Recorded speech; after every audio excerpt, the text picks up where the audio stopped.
Most of you are iChange members. For those of you that aren't, iChange is an unbelievable community of individuals who are working together to improve their health.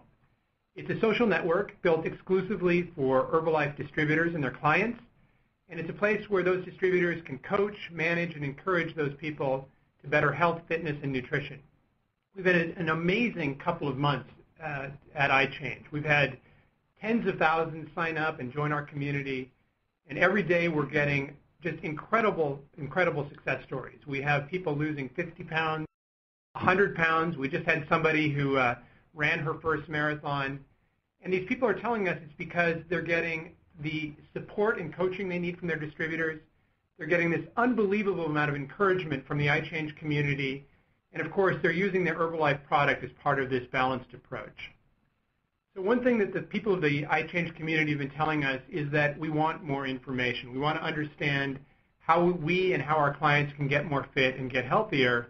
And in response to that, we started this speaker series. And we're so lucky at Herbalife to have access to world experts on health, nutrition, and fitness.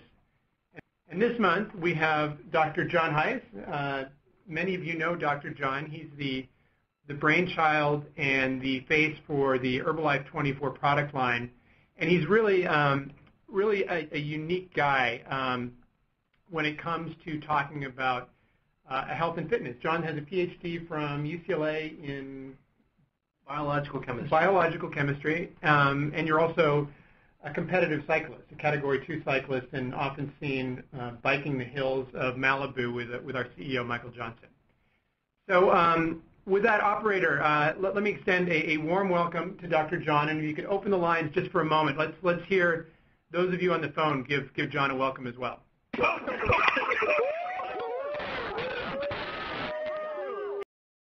Operator, you can go ahead and mute the line.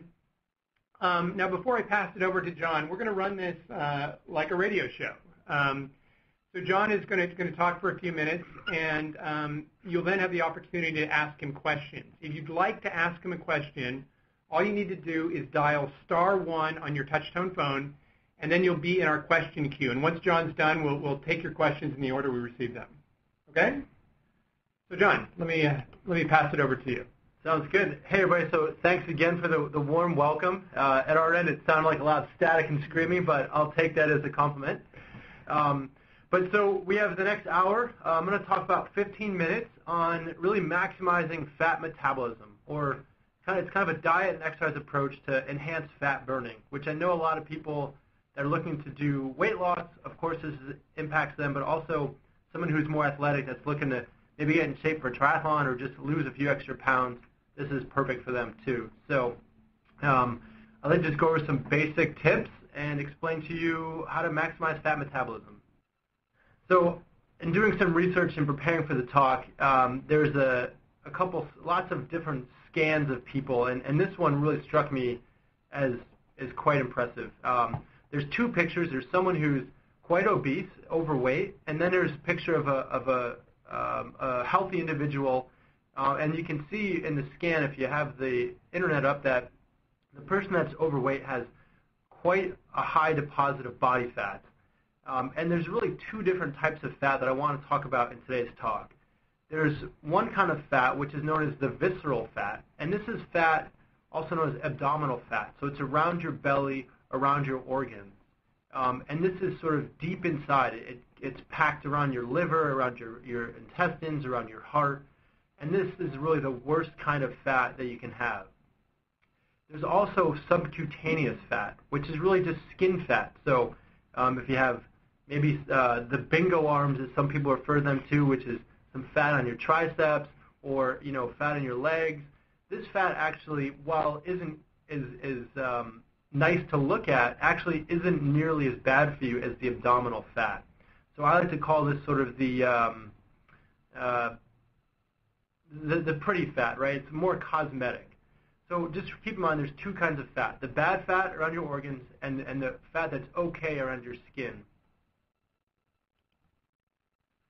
So one of the things that's become apparent in the medical literature is that there's people that are referred to as TOFI, or thin outside but fat inside. And so the point I want to make here is that truly being healthy is more than just being thin.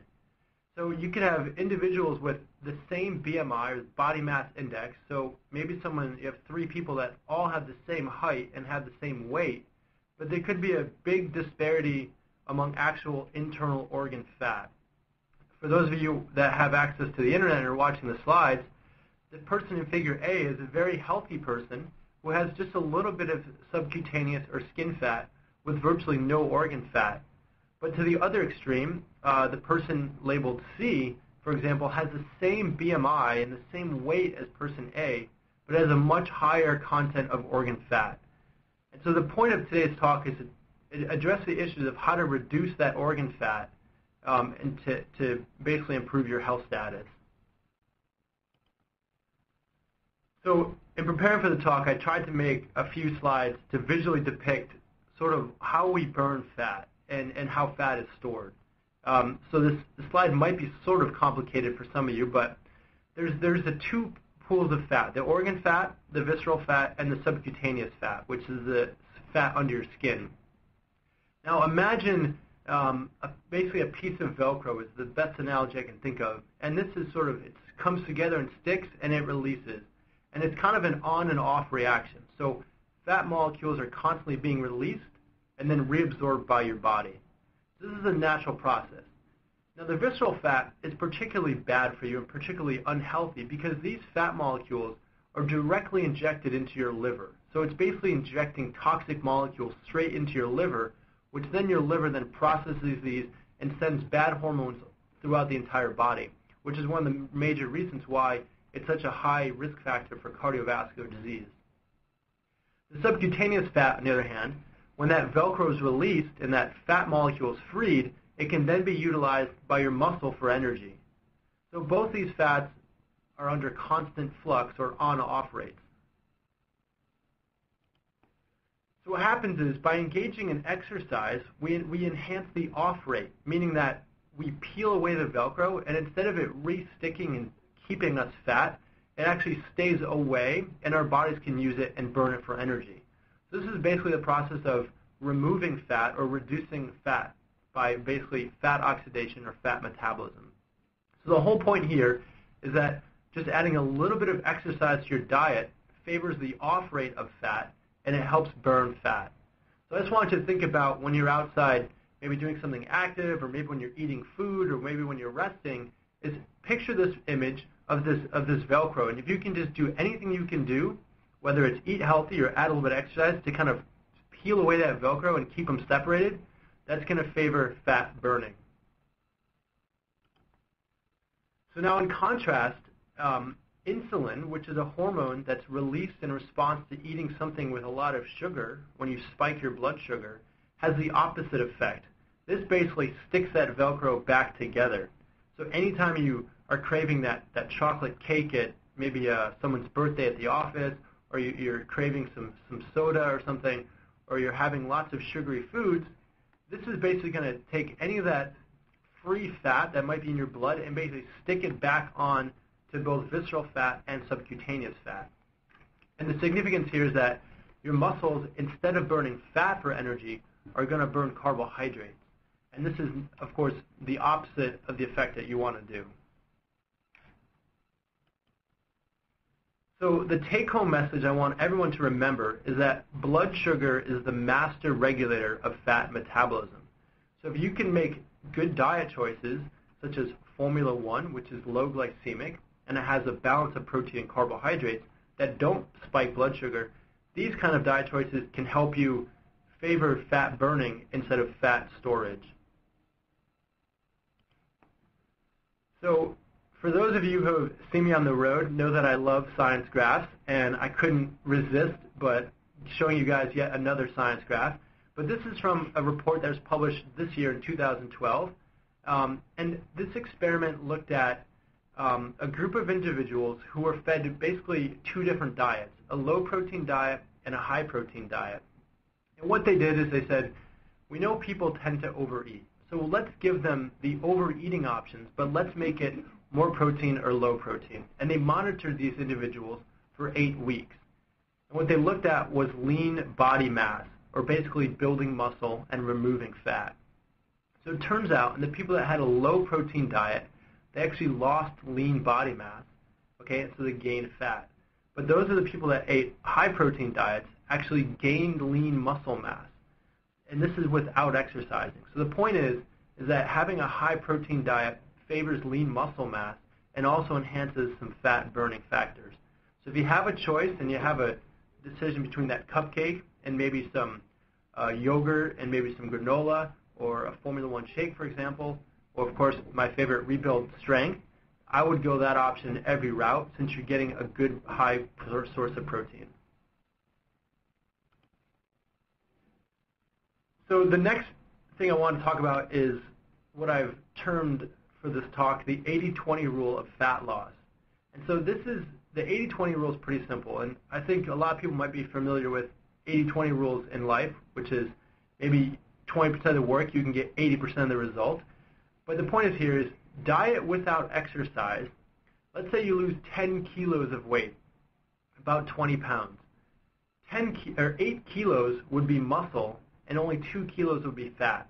So if you just starve yourself and don't eat calories and don't eat good quality protein and don't exercise, you're only going to burn 2 kilos of fat. So you might lose weight, but you've really lost muscle. And this is basically the perfect recipe for that thin outside, fat inside image that we talked about. That person probably just did calorie restriction, didn't work out, and so they might have looked skinny, but in fact they were really fat inside, which is the worst kind of fat for your health.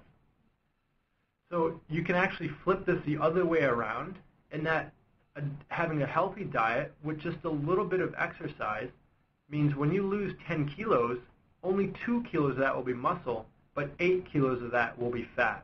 And this is a much more healthy option.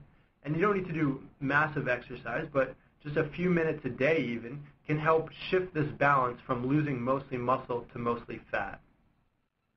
Now the other important thing I really want to emphasize with that thin outside, fat inside is that it turns out that the inside fat goes on easy and comes off easier. So I know most people when they exercise or they want to eat healthy, so they look good in a mirror. But you have to remember that for the first maybe several months of dieting and exercising, most of the impact of that work is going to be done inside your body, and so you won't even see the results of it. So you might still have maybe some flabby arms, maybe a little bit of fat in your legs, but don't worry about it. You're doing wonders for your body inside, more than you can even realize. So in terms of how to exercise to burn the most fat, since we've talked mostly about diet so far, is that I know a lot of people get caught up on, okay, what type of exercise burns the most fat? So there's been quite a bit of research into this. Now, you can look at it two different ways. You could say, well, how much fat is burned during my exercise? But the better way to look at it is what's the 24-hour fat burning picture look like? I call this the afterburn, because if you burn a few hundred calories during a workout, you're actually burning maybe 3 times that from elevating your metabolism throughout the entire day. So this is the 24-hour fat burning really window. So at rest or at very easy levels of exercise, our bodies actually almost burn 90% of their energy from fat. So this would be that 25% VO2 max, which would be maybe a brisk walk. You're burning mostly fat, but you're not burning very much fat. Now, as you start to increase the exercise intensity to somewhere about 65% VO2 max, which would be sort of an easy jog for some people or an easy bike ride, you're burning about 50% of the energy as fat, but you're actually burning more fat than the easy jog. So this is traditionally thought of as the fat burning zone or fat burning effort for activity. So if you're to exercise at a talking pace where you could have a conversation with someone, this is going to maximize fat burning during exercise. Now, the more recent literature has said, well, as you increase intensity to say, let's say doing something like a really intense workout like a P90X or an Insanity, or doing CrossFit or really sprinting hard, you're actually burning essentially very, very low fat, almost zero fat during that activity. But however, that activity is so intense that it actually maximizes fat burning over the next 24 hours. Meaning you're going to get better benefits from a shorter amount of workout time. So this slide, for those of you that are on the computer, looks somewhat complicated, but I wanted to convey that most of the fat burning occurs during your night sleeping session. Okay? So diet recommendations for me would be to reduce the carbohydrates you intake during the day and keep them low at night. So what I show here is sort of when you turn fat burning on and you turn fat storage on. So when you're eating, really any meal sort of shuts down fat metabolism. And so this is, I call insulin-stimulated fat formation. So if you have breakfast, you're actually stopping fat metabolism, but that's okay because we need to give our bodies energy. And so my recommendation for breakfast is to eat carbohydrates and proteins together with some fat. So for me, this looks like typically a Formula 1 shake made with maybe milk, PDM. I add some walnuts or flax seeds. So I'm getting a really good balance of carbs, proteins, and fats. Now after breakfast, maybe around 10 o'clock in the morning, some of us start to feel hungry. And that's a little bit of a sensation of that we're burning fat. Our blood sugar is coming down, and we're actually burning fat. But it's only a small amount. Then we eat lunch, and then after lunch at 3 o'clock, we start to burn more fat. And then we often eat dinner. And then when we go to bed, that's where most of the fat burning occurs. Now what I want to direct your attention to, if you're looking at the graph, is that the blue segments of the feeding curves represent carbohydrates. So at dinner, I really recommend eating very few carbohydrates and actually increasing fat content during dinner. So it's often a misconception that you need to remove fat from your diet to burn fat. But what happens is if you remove fat, your body kind of hoards or keeps any fat it can get in. So I actually like to increase fat and protein for dinner and reduce carbohydrates at dinner, and this is going to help maximize fat burning that occurs during at night. So I put on here, I was making this PowerPoint last night, and so I typed up what I ate for dinner last night, and I ate about 150-gram salmon fillet, so it's maybe a little more than a quarter of a pound, about a third of a pound of salmon. I sauteed some kale and some spinach together, and I added some walnuts and cranberries to that, so I added some healthy fats in there and some kale. And feel free to definitely use some olive oil. Don't be scared of the fat. And then I had a little bit of lentils in there as well, and sometimes I'll add yams. So the lentils, I'm getting a little bit of carbs, but I'm getting a lot of fiber and some proteins from the lentils. So the question is, what kind of exercise do I need to do? And we talked a little bit about the different intensities. So the moderate intensity burns the most fat during exercise, whereas the really intense work, the high intensity intervals, burn a lot of fat later on during the day. So for most people, I really recommend the bare minimum is what I call 10 unit hours per week. Okay, so what I've done is prepare this little table, and it basically lists your activity, and then the score, and then how many hours you need to achieve 10 units. So a walk, I give about 3 units per hour. So if you walk for 1 hour, you get 3 points. In order to get 10 points, you'd have to walk about 3.5 hours during the week. So that's quite a lot of walking.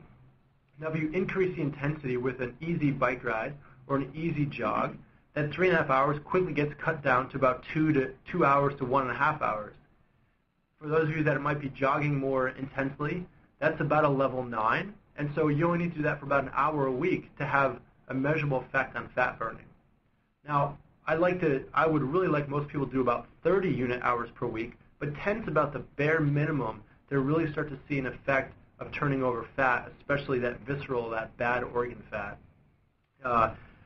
Just to put this in perspective, pro cyclists, for example, let's say they're cycling at about level 9, and the scale is about a 1 to 20, so it's kind of in the middle, mostly easy rides, but they might ride 25 hours a week. So they're doing about 225 units per week versus someone that might be walking, getting 10 hours a week. When I was preparing for Leadville, which is the 100-mile mountain bike race in Colorado, I was riding about 12 hours a week. So I was doing about 100 to 115 units per week of physical activity as many months leading up to the race. So you can see, as you start to add intensity and time, those units go up pretty quickly. So I encourage all of you maybe to make notes of this table and just track your units for a week or two and see how many you can do. But really 10 is the bare minimum. I'd like to see everybody doing about 30 to 35. So the second kind of activity would be the high-intensity interval training, also known as Tabatas. Some people might be familiar with the term Tabatas, and that's the name of the research group that sort of pioneered this technique. This technique involves a 30-second all-out maximal effort, whether that's a run or a sprint on a bike, followed by a 2-minute rest period, which is basically doing nothing or an easy walk. And then you repeat this about 6 to 8 times. So if you do 6 repeats of 30 seconds on, you're actually only working out for about 3 minutes. If you did 8 repetitions, it's only about 4 minutes of actual on activity. But remember, it's 4 minutes all out, 100% intensity. It turns out that running, cycling, jumping rope are great ways to do high-intensity interval training, and these really maximize fat burning, especially later on during the day. But for most people, the trick is you have to build up to this. If you haven't worked out in a while, you can't just go out and do 8 all-out sprints for 30 seconds. So I would stick with basic walking, jogging, and then after a few months, you can start building the intensity and working up to this. But this is sort of an advanced move. Okay, so I just have a few summary points. And the 3 key things to remember for fat burning are exercise, low glycemic, and protein.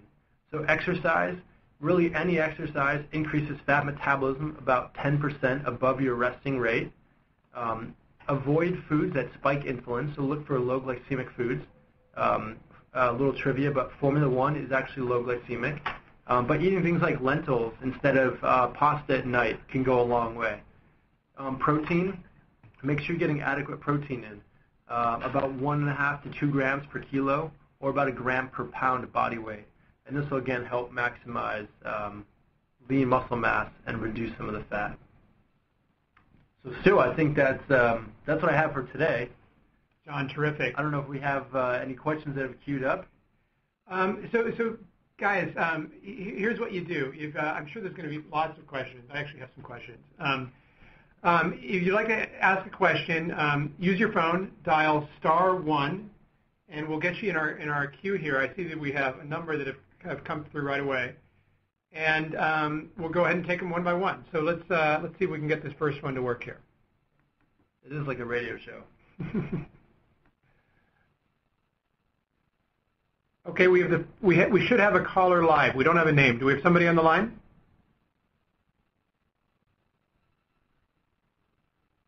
Looks like the name didn't come through. So let's go to the next one, John. It's another John. John Scovran. We know you, John. Well, hello, Professor. How are you? Very well. Very good to hear your voice. Thanks for calling in. I am really enjoying this. This is fantastic. The question I have, Doctor, I have lost almost 150 pounds now. I was a pretty big boy, and I got a little bit to go, but the poundage is not going down, but I'm still doing the things that I'm doing. Am I correct in assuming that the nutrients and the protein and everything are going to maybe healing my skin, because my skin's not sagging, none of that stuff's going on, but I'm just not losing the poundage? Is there an explanation for that? There could be a couple of things. People like you that lose a lot of weight, maybe quickly, they tend to lose a lot very fast, and of course that rate starts to slow down. But I don't want you to lose hope. You're still doing a lot of good for that internal visceral fat that I was talking about. At this point, since you've lost a tremendous amount of weight, which is absolutely unbelievable, fantastic, would be maybe just try adding a little more exercise, and that's going to continue to boost the metabolism. And you might feel a little more hungry, but that's okay. If you need an extra scoop in the shake, no problem.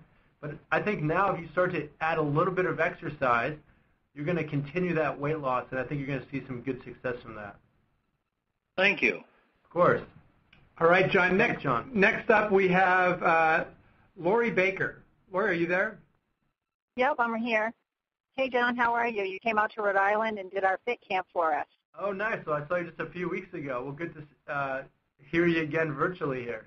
Yeah, I think this is great. I just was on Facebook and I saw a post saying that it was on, and I looked at my clock and it was like right now, so I got on.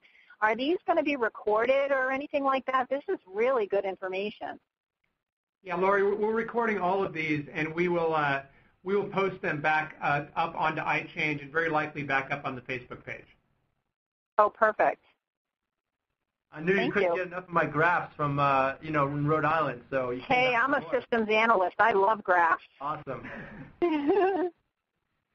So thank you so much for doing these. Did you have any other questions, Lori? No, I thought that first question was great. A lot of times my clients will, they'll lose an initial amount of weight, and they may be doing some exercise, but then it'll start to slow down. And I don't know whether I should kick up their protein or, have them do something a little bit more intense with their exercise. Lori, that brings up a good point that I'd like to make to everybody, is that when people kind of stop eating as much carbohydrates and they eat more protein, which is a great thing, they often lose about 6 pounds right away. And that's because they've reduced some of that glycogen store in their body, which is the body's way to store carbohydrate. But carbohydrate has about 4 times the amount of water weight associated for every pound of actual carbs. So if you reduce about 400 grams of carbs, you're actually reducing about 5 pounds of total body weight. So you'll see, I think, a lot of times people lose 6 pounds in a week, and then it plateaus. So after that, that's when you need to really start doing more exercise to metabolize the fat and not spike the blood sugar. Okay, so they really do need to increase their exercise as they start to slow down with the weight loss. Yeah, it's the number one way. And I mean, I like to say, look, 1 minute a day is better than no minutes, and 10 minutes is better than 1 minute. So if you can just wake up in the morning and do 15 body weight squats and a couple sit-ups, I mean, that takes all of 2 minutes. And that's all of a sudden you just want to shift that balance. And remember about that Velcro. If you can just have that Velcro separated for just a little bit more time, you're really going to enhance that fat burning. That's interesting. So, I mean, people could really get started then just with a few minutes a day on this. Yeah, I mean, honestly, like, I wake up in the morning, I do 30 sit-ups, and it's that easy, and you hop in the shower. I think a lot of people get so caught up in, I got to go to the gym, it takes an hour, I got to get a good workout in. Just try something basic to get started. Awesome. Thank you so much. Great advice. All right. Thanks, Lori. Next, we're going to Byron Wade. Byron, are you on the line? Yes, I'm here. Hey, Byron, welcome to the show. What's your question? Is there any particular exercise that you would recommend for people that need to burn more belly fat? It appears as though the fat burning sort of occurs all over your body. What happens is all the fat in your belly or in your legs or arms, that stuff just slowly gets released into the bloodstream and goes to your muscle. So the days of doing, just sit-ups to burn belly fat doesn't really work so much. You could ride a bike, and that's going to burn belly fat just as effectively as leg fat. So I think the point is just be exercise, and what happens is it's first going to come out of your abdomen, and then it's going to start to come from skin everywhere. And of course, there's some genetic composition of people store fat in different places, and women tend to store more fat around their hips. It's more padding, and men in their abdomen. So there is some hormonal and genetic and gender contributions. But again, the point is be active. It's going to come off slowly inside, so you won't see it at first. But after a while, you'll start to notice it on the outside. Excellent. And I'm down 115 pounds already. Oh, all right. That's fantastic. Such a great story. Thanks for sharing. All right. Hey, one thought that comes up. I mean, you talked about kind of consuming protein and the effect on lean muscle mass in the presentation. I mean, you're talking about Herbalife 24 every day. I mean, how should those of us that maybe aren't extreme athletes, that aren't doing Leadville, think about how we should be using Herbalife 24 as part of our routine, or maybe even other Herbalife products? Well, I mean, look, so again, if you shoot for the 1 gram per pound, which is the upper end, but let's say if someone weighs 150 pounds, they want to get at least 100 to 120 grams in. So that's basically 4 meals, about 30 grams of protein each. So you start your day with a Formula 1 shake, maybe add some PDM, some milk, you're starting to get a good amount of protein. If you can't do it with milk and you have water, You can have a snack, afternoon snack, but have some protein. For those of you that aren't familiar with Formula One sport, it's very similar to Formula One, but Formula One classic soy-based protein, soy isolate. It's good for your heart. We've got the allergen-free, which is the rice, the pea, the sesame protein, and now we have the milk protein-based Formula One sport, which is whey and casein. Mm-hmm. They're all really similar, so I use them almost interchangeably. In fact, I often mix Formula One sport and the Formula One cookies and cream together on a daily basis. I love the taste. You can also use the Rebuild Strength product. It's got 24 grams of milk protein per serving, so this is a great protein supplement that I think I encourage everyone to try to use in their diet, whether they're an athlete or not. So you don't need to be a professional weightlifter to be using the Rebuild Strength? Yeah, absolutely not. I mean, my mom, she's 115 pounds. She uses it every day. She certainly doesn't have big muscles, so. Well, I wasn't blessed with big muscles either, so that's actually helpful for me. Well, you're a runner, too. So. All right, next up, Nancy Hitt. Are you on the line, Nancy? Yes, I'm here. Hi, Nancy.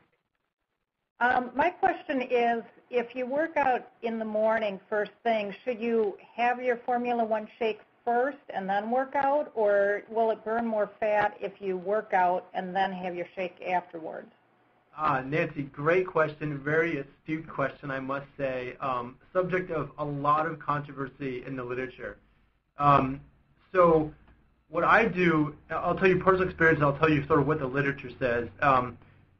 You're right. If you wake up and you're going to do an exercise and you don't have much time, I would actually skip the Formula One and go straight into your exercise and have a really big shake afterwards. So maybe it's your normal Formula One, but maybe do 1.5 times what you normally do. So make a big recovery shake. That could be 24 or Formula One in your case. It turns out that if you eat carbohydrate during exercise, okay, you actually reduce the fat burning during exercise. But you have to remember is that if you only look at that workout window, but most of the fat burning occurs at night and later on during the day, so it actually has way less of an impact than we think it does. So today I went out, I rode my bike 2.5 hours. I didn't eat anything before the ride. I drank water for about the first hour and a half, and then the last hour of my bike I drank some Rebuild Endurance.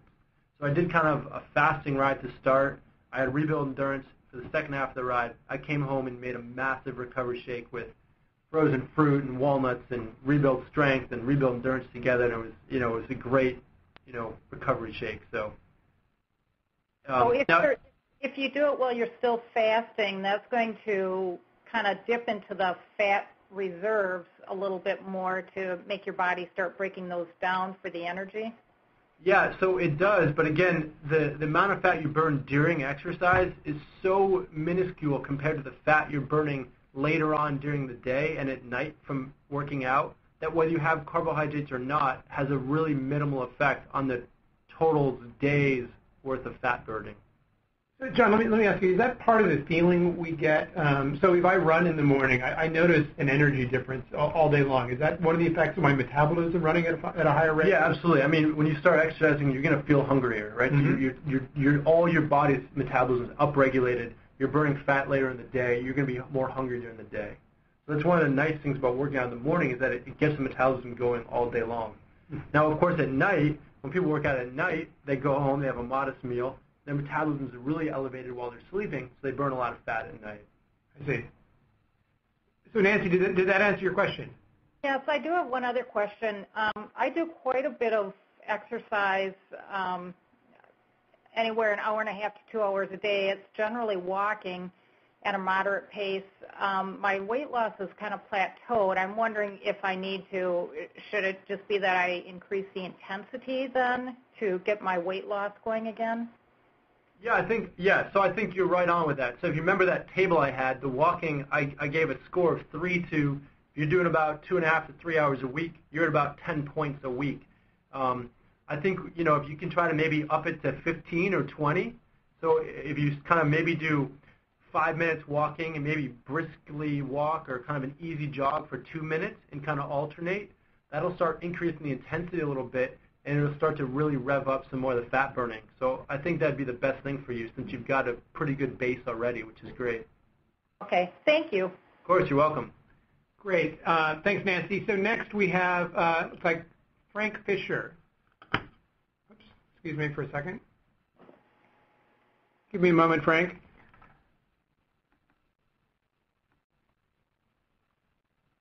Okay, Frank, are you there?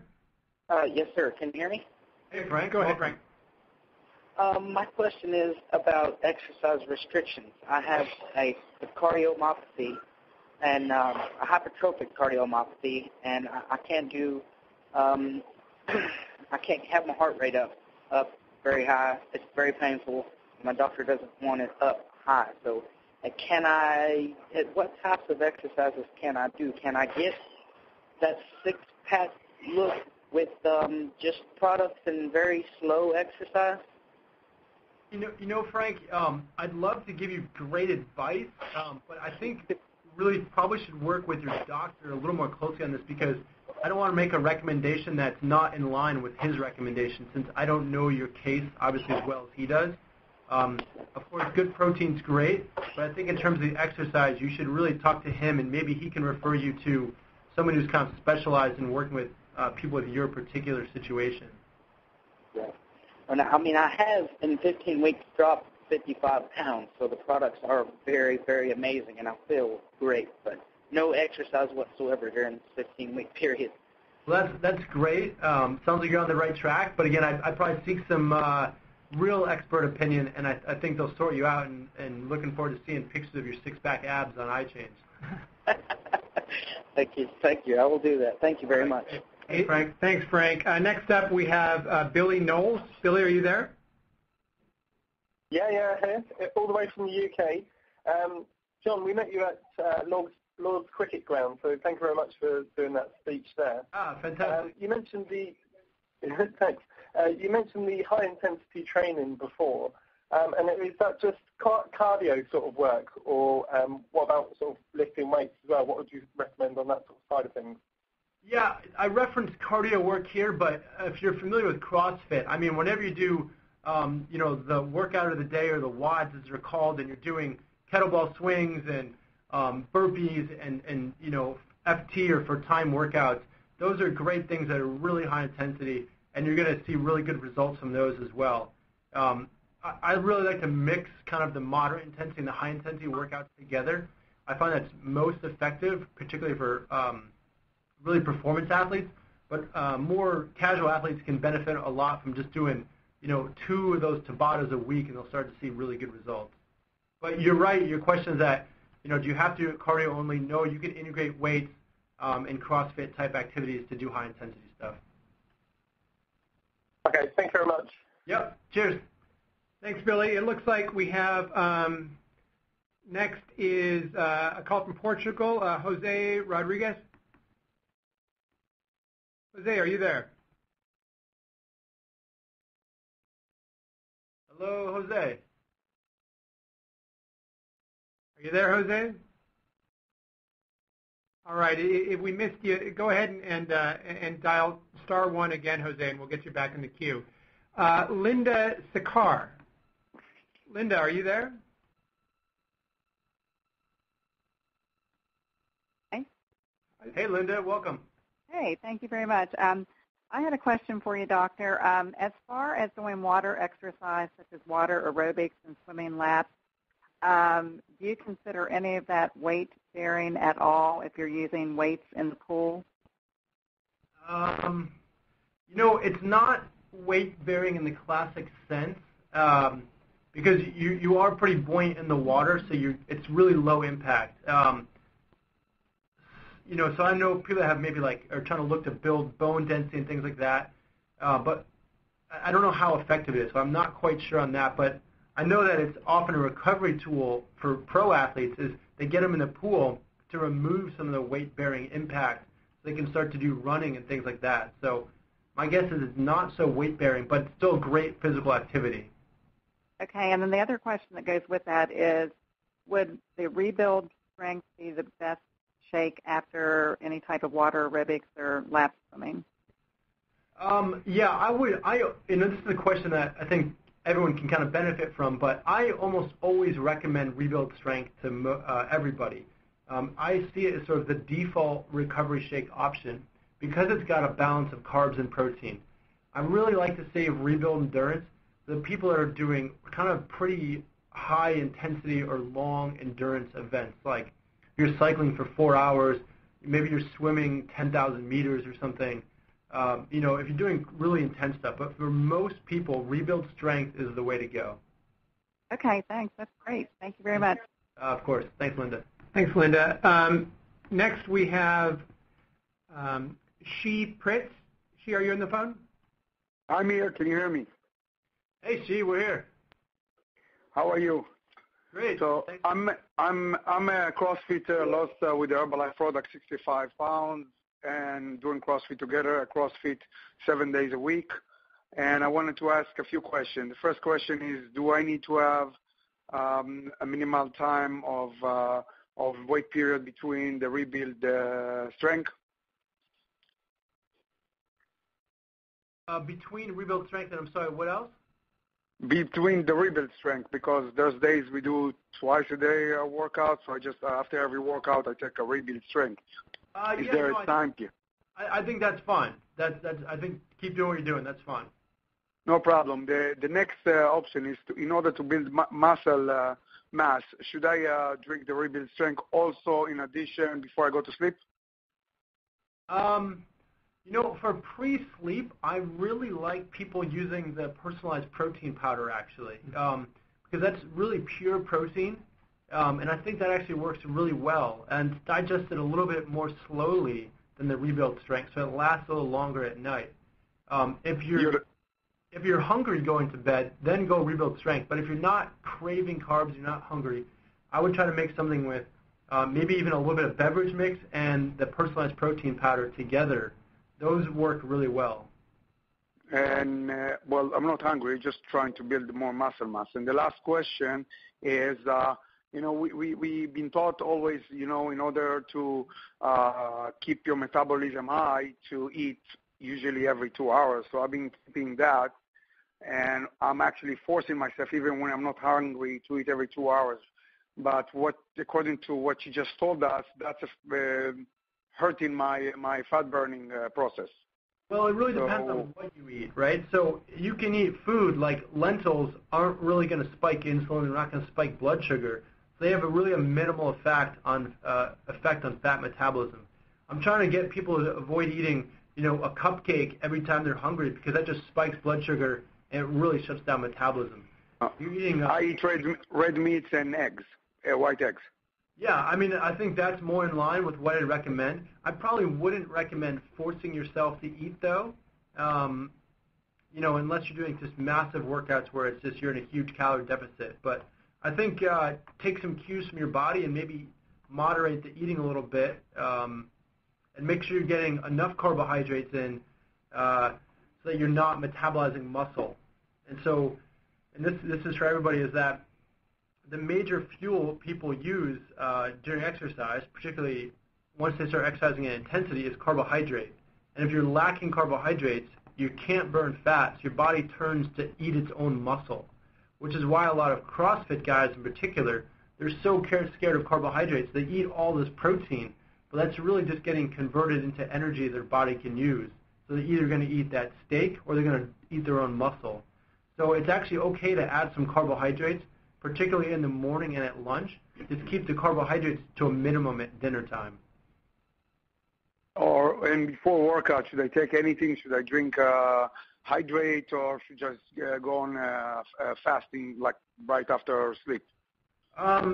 If you work out and it's really early in the morning, you could go fasting. I really like Prepare, the pre-workout product. I even have a lot of CrossFit guys drinking Rebuild Endurance kind of before and during the exercise.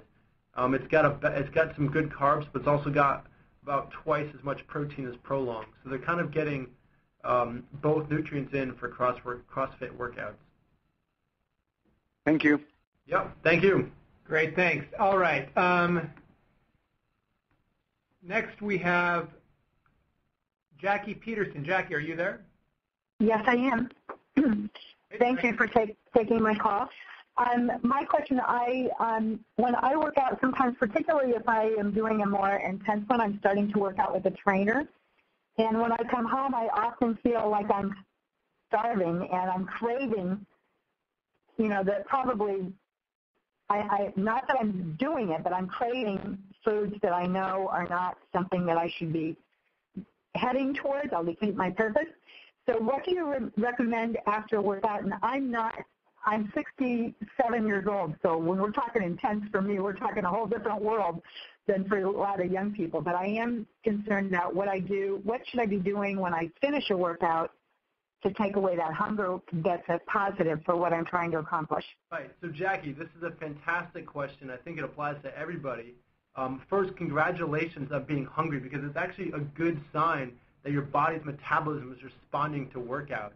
And that means you're actually doing good things for your body. So what I would really recommend is eating a lot after a workout, because after the workout is when your body's ability to build muscle and burn fat are really elevated. So you kind of want to feed it protein, feed it carbohydrates actually, because the carbohydrates you eat in that window after exercise, it's actually not so impactful on the fat burning. Remember, the fat burning occurs later in the day. So after your workout is the time to eat carbohydrates, not right before you go to bed and dinner and eat pasta and ice cream. That's the worst time. So what I would recommend is, if you haven't tried the Herbalife 24 products, I would make a Rebuild Strength Shake. Maybe make it with milk, throw some frozen fruit in there. And if you're still hungry with that, maybe add an extra scoop or start adding in some Rebuild Endurance. Okay.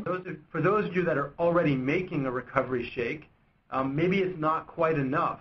I know for myself, if I do a big ride, this morning, for example, I actually made 2 recovery shakes pretty much back to back, because I had the first one, a shower, it's like 45 minutes later, I was still hungry. Instead of, reaching for something unhealthy, like you said, I just made another recovery shake, and I knew I'm getting good nutrients there. So you can kind of listen to your body, and if you need more, add more right away afterwards, so you're not forced to eat that Snickers bar in the afternoon. Okay, great. Thank you. Thanks, Jackie. Thanks, Jackie. So we're starting to run out of time, so we're going to take 4 more questions. Next in the queue we have Heather, Jose, Julie, and Ralph. So we'll get through those, and then we'll go ahead and wrap up after that, John, if that's okay. No problem. All right. So first, let's take a call from Heather. Heather, are you there? Heather Santo. Hi there. How are you both? Hey, Heather. Thanks for calling. Hi, Heather. Good. Thank you for taking my call. I've actually had a question about the units. I'm doing the Herbalife 24 Fit DVDs. I'm actually going to be entering into phase 3, and I wondered how many units would you think that those videos quantify to? Am I doing enough to really burn fat? Should I go higher to hit 30? I didn't know where they fit. Yeah, great question. I would say those are probably on like a 5 to 6 units per hour. Somewhere in that range. Of course, I think more is better. So, I don't know what your baseline is, but, think about, I think going into phase 3 is great. I think you're going to probably get enough intensity, and kind of weigh yourself, and you can kind of track that. What that term, those units, I didn't make those up. They're actually called metabolic efficiency units. So you can look up, it's called an MET score for metabolic efficiency. And you can look up on Wikipedia, for example, and it gives you kind of all kinds of different examples. I just pulled out a couple to kind of make it simple for the talk. Okay, thank you so much. Absolutely. All right, let's go to Julie Hansen. Julie, are you in the line? I am. Hi, guys. How are you today? Great. Thanks, Julie. Good. So another question about 24 Fit, because I'm in phase 3. I'm actually in the last 4 weeks of phase 3. And haven't noticed a whole lot of weight loss. And I've been doing 2 power shakes a day, making them with 1 scoop of Formula 1, 3 scoops of PDM, about 4 ounces of milk, and the rest with water and ice. Occasionally I'll throw in a couple of tablespoons of cream cheese and some fruit. So do I need to up my protein even more, or am I just doing it incorrectly? I think for a lot of people, if you're doing the beginner phase of the 24 Fit, I think it's sort of slow results, right? What you're doing is you're working a lot of the minor muscles. You're not working the biceps. You're not going to get big biceps. And remember, you're basically burning that core fat inside your body, that visceral fat, and you tend not to see results from that very quickly, right? So maybe what I would recommend is if you've done the beginning session 1, 2, 3, which congratulations on almost finishing that. That's fantastic. But I would go back and do the intermediate section back on level 1 and then continue through the series. Or you can start adding in things. Maybe pick a local 5K in your community and maybe do some more running and train for that. So now you've got a good foundation of some of the core muscles. You can look to kind of venture out a little bit. But again, I think doing some activity is going to do a lot of good for you. Okay, because I'm also walking in the evenings for 20 to 30 minutes, and then at least 2 days a week I'm figure skating for about an hour. Oh, well, that's fantastic. I mean, maybe on the days you walk, as I recommended to somebody else, I think you could try walking for 5 minutes, kind of doing an easy jog for 2 minutes, walk for 5, kind of alternate like that. I know it's a great strategy. A lot of people used to kind of get used to running. It also adds a little bit more weight-bearing exercise, which is really good for bone density as well. Okay. Okay, but that's the protein. You're talking a gram per pound of body weight. Yeah, I mean, that's really kind of the upper end. You know, most people don't need quite that much, but that's kind of, you know, a high target. So if you're at 0.8, that's a great number. Okay, perfect. Thank you. Yep, you're welcome. Thanks, Julie. All right, let's go to Ralph Wickenmeyer from Germany. Ralph, are you on the line? Yeah, hi guys. You're doing a great job there. I have a question concerning the amount of protein per meal. How much can the body digest during one meal? And what amount of protein do you recommend, Dr. John? So that's a good question. It comes up a lot, and there's few studies have actually looked at how much you can digest. But it looks like the range per meal, I like to shoot between 20 to 30 grams per meal. So if you have a snack, maybe it's 20 grams a meal, maybe it's 30 grams. So Rebuild Strength in Germany, it's got 25 grams of protein. You know, if you add milk to that, you're definitely in the 30 range. I think much more than that, you can't utilize it as effectively. So you probably end up wasting a lot of protein. Okay. That's great. Thank you. That's what I want to know. All right. Ralph. Thank you, Ralph. All right, let's go to just two more here. Let's go to Dwight Washington. Dwight, are you on the phone? Yes, I am. Thank you, Dr. John, for this call today. I just had a question. We do a fit camp in the evening. This might be a repeat question, but if the person's on a weight loss program and after the fit camp, they go home and do a shake, Rebuild Strength, and they haven't had their dinner, and later on they want dinner, is that Rebuild Shake considered a meal? Does that constitute a meal? Right. So, yeah, so Rebuild Strength, it's not considered a meal. And even if it was, I would recommend them to have Rebuild Strength. Maybe they go home and shower and then have a second meal. Maybe get some good vegetables in, some spinach, some kale, some tomatoes, whatever it is, vegetable-wise, and then have some more protein, whether it's fish or chicken. And they could even add a little bit of carbohydrates at dinner if they need. But I try to avoid things like white rice and pastas. And usually when I eat carbohydrates, it's things like lentils or yams or beans or even vegetable carbohydrates. I find that when I get the fiber and the protein together with some carbs, it works really well. So the key there to remember is that the Rebuild Strength is going to really maximize that workout, but they still need to eat, I think, a good meal before dinner time. Great. Thank you. Yeah. Thanks, Dwight. Great. Well, listen, let's go ahead and start to wrap this up here. By the way, thank you for all of the questions. I mean, it's really interesting for us to hear what questions you have, and I know it helps John to direct the information that we share. So terrific job. Just to close out, let me just chat briefly again about some of the benefits of iChange. And for those of you that haven't tried it, I recommend very strongly go to iChange.com and sign up. If you're an Herbalife distributor, and you can see my screen, it's the green coach registration button. Know that iChange is completely free. It's free for you.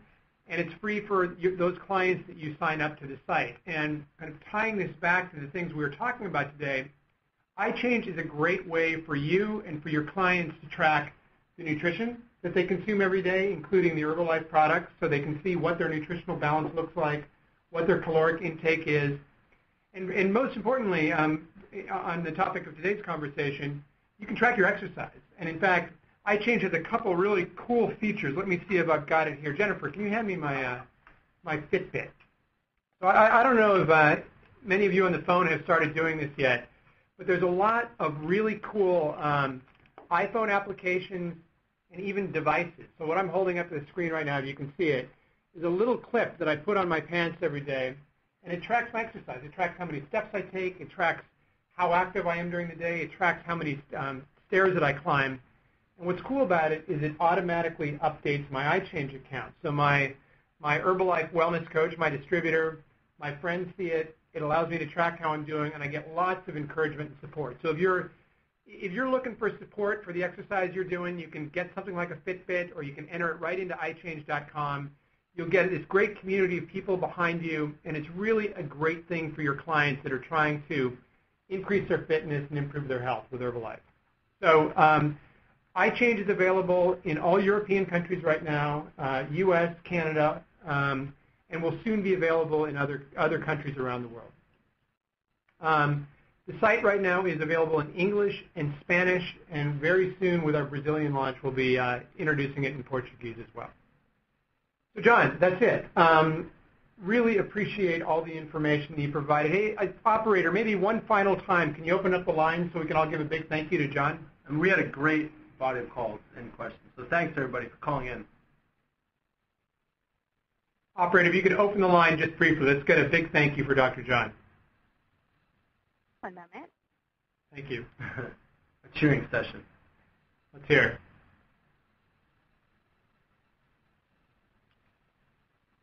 Yeah. All right, are we on? Okay, let's hear it. How was it? Yo! Thank you, Dr. John. Awesome. Awesome, guys. Thank you. All right, thank you, guys. With that, we will wrap up our call. Great, John, thank you very much. All right, it was terrific. Thank you, everybody. Thanks for